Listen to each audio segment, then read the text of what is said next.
Bismillahirrahmanirrahim. Alhamdulillahil malikil a'la allazi qala fa inna ma'al usri yusra inna ma'al usri yusra. Allahumma salli wa sallim wa barik ala sayyidina Muhammadin khairil wara wa ala alihi wa ashabihi wa man tabi'ahum ila yaumil uqba. Subhanaka la ilma lana illa ma 'allamtana innaka antal alimul hakim wa la haula wa la quwwata illa billahil aliyyil azim. Allahumma minka wa bika wa ilaik wa la haula wa la quwwata illa bik. Allahumma bihaqqi sayyidina Muhammad wa ali sayyidina Muhammad ij'alna fi qalbi sayyidina Muhammad sallallahu alaihi wa alihi wasallam. Hadirin wal hadirat jamaah zikir manaqib kubra rahimakumullah. Dalam kitab Idaul Mu'minin min kalami Rabbil Alamin, Allah subhanahu wa ta'ala berfirman, Ya ayyuhalladzina amanu kutiba alaikumus syiamu kama kutiba alal ladzina min qablikum la'allakum tattaqun. Allah subhanahu wa ta'ala berfirman, wahai orang-orang yang beriman, diwajibkan atas kalian berpuasa sebagaimana diwajibkan atas orang-orang sebelum kalian agar kalian itu bertakwa. Hadirin wal hadirat jamaah zikir manaqib kubra rahimakumullah. Sebelum kita masuk tentang pembahasan puasa, pembahasan yang Allah wajibkan kepada kita puasa, insyaallah di dalam kesempatan kali ini yang akan kita bahas atau yang akan kita kupas, kenapa Allah subhanahu wa ta'ala meletakkan ayat ini di ayat 183.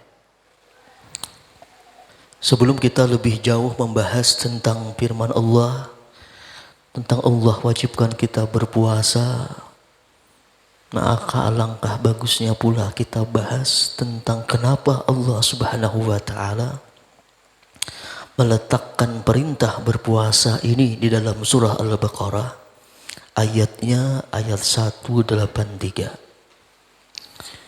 Kenapa bukan ayat 93, ayat 74, misal ayat 65?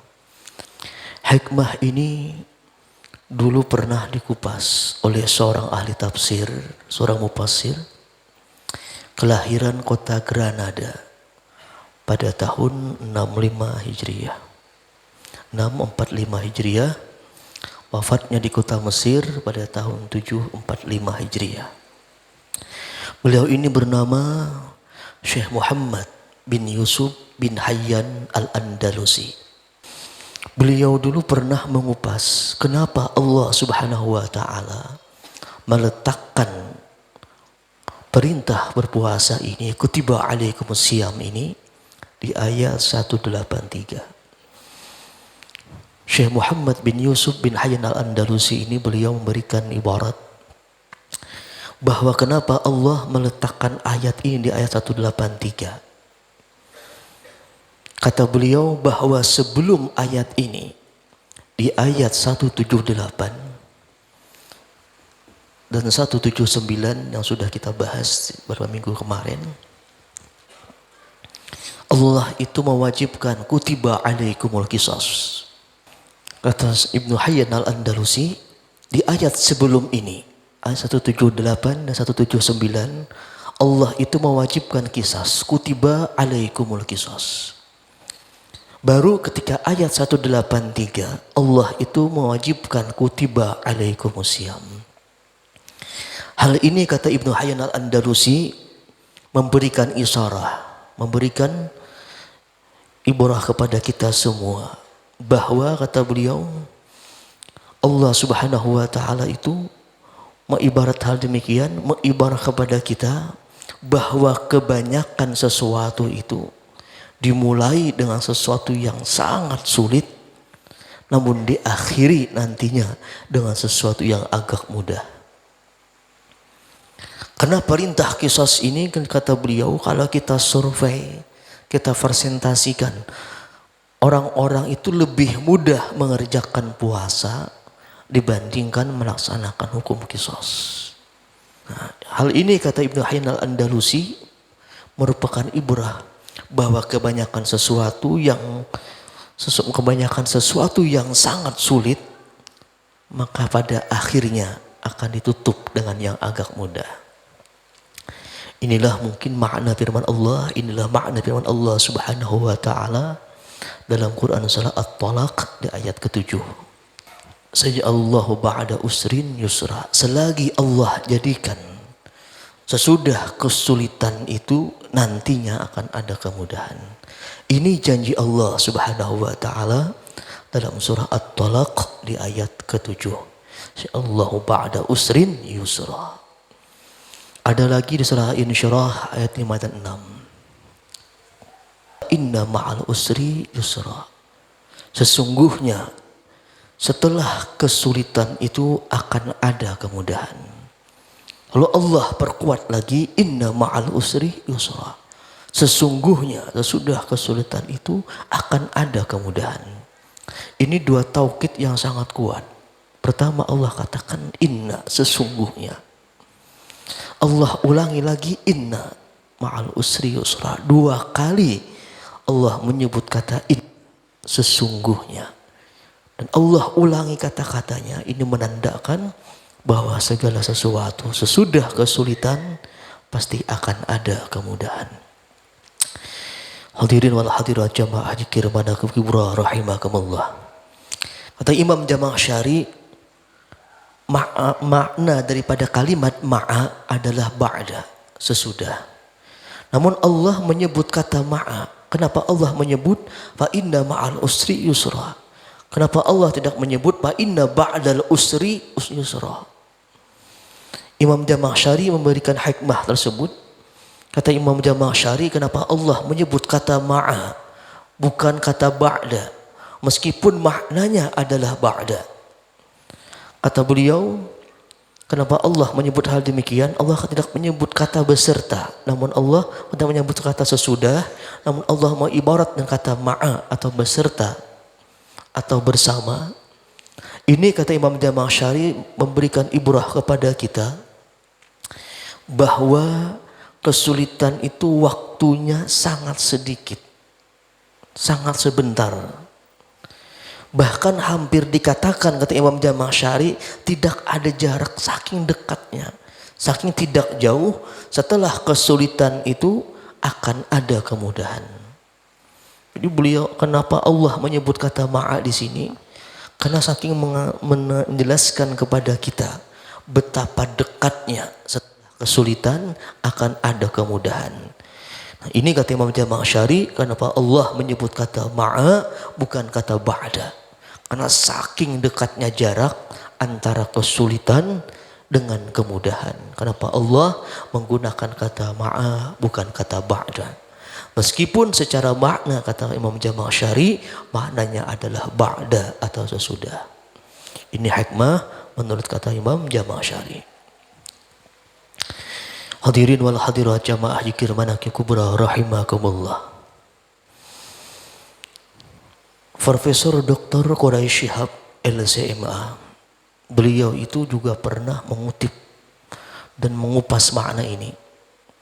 Beliau dalam kitab beliau, Profesor Dr. Quraisy Shihab, beliau itu pernah memberikan makna dari firman Tuhan, fa inna ma'al usri yusra, inna ma'al usri yusra. Kata Profesor Dr. Quraisy Shihab, saking hebatnya firman Tuhan ini, beliau memuji betapa hebatnya Allah Subhanahu wa taala dengan kalamnya. Di kata-kata Allah mengatakan wa inna ma'al usri yusra, inna ma'al usri yusra. Kata Profesor Quraisy Shihab, kata beliau saking hebatnya makna ayat ini, jangankan dari segi bahasa Arab, dalam segi bahasa Inggris pun kata beliau maknanya sangat luar biasa. Jadi mau ditinjau secara bahasa Arab ataupun ditinjau secara bahasa Inggris, kata-kata firman Tuhan ini, kata Profesor Quraish Shihab, sangat luar biasa. Apa kata beliau? Kalau kita tinjau ayat ini, kita pandang ayat ini dari segi kaidah bahasa Inggrisnya. Beliau memberikan hikmah dari segi bahasa Inggrisnya, kata beliau, kalau kaidah bahasa Inggris dari firman Tuhan ini, fa inna ma'al usri. Kalau dalam kaidah bahasa Inggrisnya, ma'al usri ini maknanya definite. Sedangkan yusron maknanya indefinite. Kata-kata awal dengan kata-kata de itu definite. Sedangkan indefinite kata-kata yang diawali dengan kata-kata huruf vokal a, i, o, e, o. Kata beliau secara kaidah bahasa Inggrisnya, ma'al usri ini katanya definite, sedangkan yusron itu maknanya indefinite. Kalau kata-kata definite diulangi 2 kali maknanya 1. Sedangkan indefinite kalau diulang 2 kali maknanya berbeda. Maksudnya kata Profesor Quraish Shihab, maknanya kata beliau bahwa satu kesulitan itu akan mendatangkan 2 kemudahan. Karena maknanya ini 1, sedangkan maknanya indefinite ini 2. Makna definite 1, makna indefinite 2. Maksud kata beliau bahwa satu kesulitan itu pasti akan didatangkan 2 kemudahan. Ini secara kaidah bahasa Inggris, kata Profesor Quraish Shihab. Jadi mau ditinjau bahasa Arab, bahasa Inggris pun tetap luar biasa firman Allah Subhanahu wa taala. Hadirin wal hadirat jamaah zikir manaqib kubra rahimakumullah. Ada lagi salah seorang ahli tafsir, Syekh Abdul Rahman bin Nasir As-Sa'di. Syekh Abdul Rahman bin Nasir As-Sa'di, beliau memberikan hikmah kena ayat ini. Kata beliau, fa inna ma'al usri yusra ini, kata Syekh Abdul Rahman bin Nasir As-Sa'di, kata beliau, Allah itu mengibarat kata-kata fa inna ma'al usri, ada alif lamnya.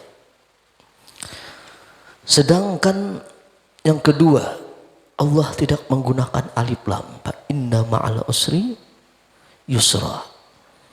Kata Syekh Abdul Rahman bin Nasir As-Sa'di, Allah Subhanahu wa taala menggunakan kalimat pertama dengan alif lam, maknanya lil istighraq. Lil istighraq. Sedangkan yang kedua Allah tidak menggunakan alif lam. Pahamannya, kata Syekh Abdul Rahman As-Sa'di, bahwa yang pertama itu karena ada alif lam maknanya istighraq. Maksudnya segala macam kesulitan. Segala macam kesulitan, mau kesulitan apapun kata beliau, pasti ada yusrannya. Yang kedua maknanya tidak pakai alif lam. Ini mengibarat kata Syekh Abdul Rahman As-Sa'di bahwa segala macam ujian dalam dunia ini pasti ada ujungnya kemudahan. Karena awalnya ada alif lam istighraq, bermakna segala ujian pasti ada, segala kesulitan pasti akan ada segala kemudahan. Ini janji Allah Subhanahu wa taala dalam Quran surah Al-Insyirah ayat 5 dan ayat ke-6. Dan masih banyak lagi para ulama-ulama tafsir yang mereka itu mengambil hikmah dari firman ayat ini, Al-Insyirah ayat 5 dan 6 ini. Saking luar biasanya ayat ini, mau ditinjau dari segi bahasa apapun akan penuh dengan hikmah, syarat padat dengan akan hikmah yang Allah Subhanahu wa taala selipkan dalam firman-Nya, fa inna ma'al usri yusra, inna ma'al usri yusra. Hadirin wal hadirat jamaah zikir manaqib kubra rahimakumullah. Salah seorang ulama tafsir dari kota Mesir bernama Sayyid Qutb, beliau itu pernah mengatakan, kata Sayyid Qutb, bahwa segala macam ujian itu tidaklah absolut. Segala macam ujian, kata Sayyid Qutb, tidak ada yang absolutnya. Maksudnya tidak ada mutlak sebagai ujian. Beliau mengatakan segala ujian dalam dunia ini sifatnya tidak absolut, sifatnya tidak mutlak. Kenapa tidak mutlak, kata Sayyid Qutb? Karena tidak ada ujian kecuali di dalamnya ada sebuah kemudahan. Tidak ada segala kesulitan, pasti di dalamnya ada kemudahan yang Allah berikan. Kenapa kata beliau, tidak ada ujian dalam dunia yang sifatnya absolut atau sifatnya mutlak. Karena ujiannya pasti dibarengi dengan adanya kemudahan, kesulitannya pasti dibarengi dengan segala kemudahan yang Allah Ta'ala berikan. Itu kenapa kata beliau, sifat ujian itu, sifat kesulitan itu tidak ada yang absolutnya. Tidak ada yang mutlak sebagai kesulitan, tidak ada mutlak sebagai ujian. Karena selalu ada, dalam kesulitan pasti ada kemudahan. Hadirin wal hadirat jamaah zikir manaqib kubra rahimakumullah. Mungkin kita itu pernah mengalami atau sedang mengalami sebuah masalah yang secara akal kita itu sulit untuk menyelesaikannya. Secara akal kita itu sangat sulit untuk mencari jalan keluarnya. Hal ini pernah ditanyakan kepada Ibnu Rajab Al-Hambali. Beliau pernah ditanya orang, ketika itu ada orang menemui Ibnu Rajab Al-Hambali dengan mengadukan segala kesulitannya, dengan mengadukan segala permasalahannya yang hampir akalnya itu tidak mampu mencari jalan keluarnya. Jadi Ibnu Rajab Al-Hambali ditanya orang, bagaimana solusinya wahai Imam? Karena merasa sudah tidak ada jalan keluar lagi. Imam Rajab Al-Hambali dalam kitab Jami'ul Ulumi wal Hikam, beliau itu pernah mengatakan, Imam Rajab Al-Hambali, kata beliau, ketika seseorang itu tertimpa sebuah masalah, kata beliau, yang secara akal kita itu tidak sulit untuk mencari jalan keluarnya. Kata beliau, cuma ada satu yang bisa menyelesaikannya, atau satu hal yang Allah berikan jalan keluarnya. Satu hal yang Allah percepat mendatangkan kemudahannya.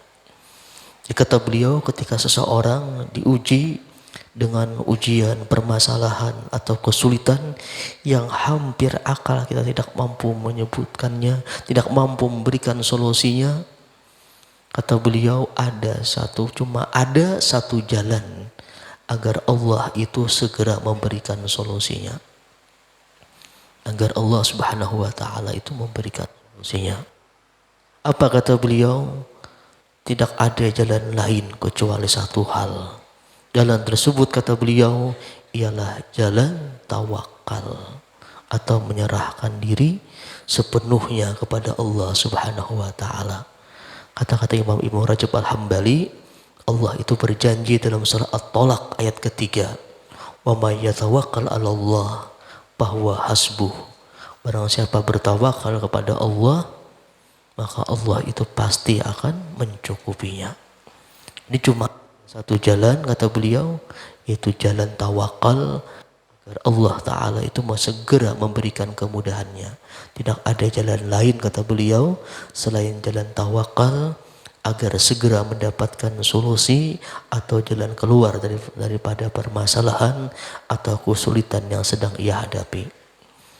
Dan alangkah baiknya pula memperbanyak sebuah zikir yang pernah dibaca oleh Nabiullah Yunus dalam perut ikan paus.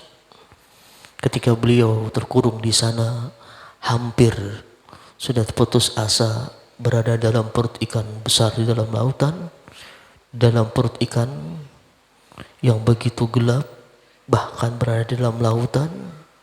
Perbanyaklah zikir seperti zikir Nabiullah Yunus alaihissalam yang Allah abadikan dalam Quran surah Anbiya ayat 87. Jadi Allah abadikan zikir Nabi Yunus dalam surah Anbiya ayat 87. Zikirnya apa? La ilaha illa anta subhanaka inni kuntu minadh dhalimin. Diperbanyak, kata beliau, berzikir dengan zikir la ilaha illa anta subhanaka inni kuntu minadh dhalimin. Kalau Nabi Yunus saja, kata beliau, yang terkurung di dalam perut ikan, di dalam lautan, Allah berikan kemudahan dan keselamatan Apalagi kata beliau, kita yang cuma berada di dataran yang suasana terang benderang, tentu kata beliau Allah subhanahu wa ta'ala akan lebih memberikan pertolongan dan juga keselamatan bagi orang yang menzikirkan dengan zikir la ilaha illa anta subhanaka inni kuntu minal zalimin. Aqulu qawli hadza wa astaghfirullah li wa lakum wa li muslimin wal muslimat wa nabi wa alin nabi wa bi sirril fatihah.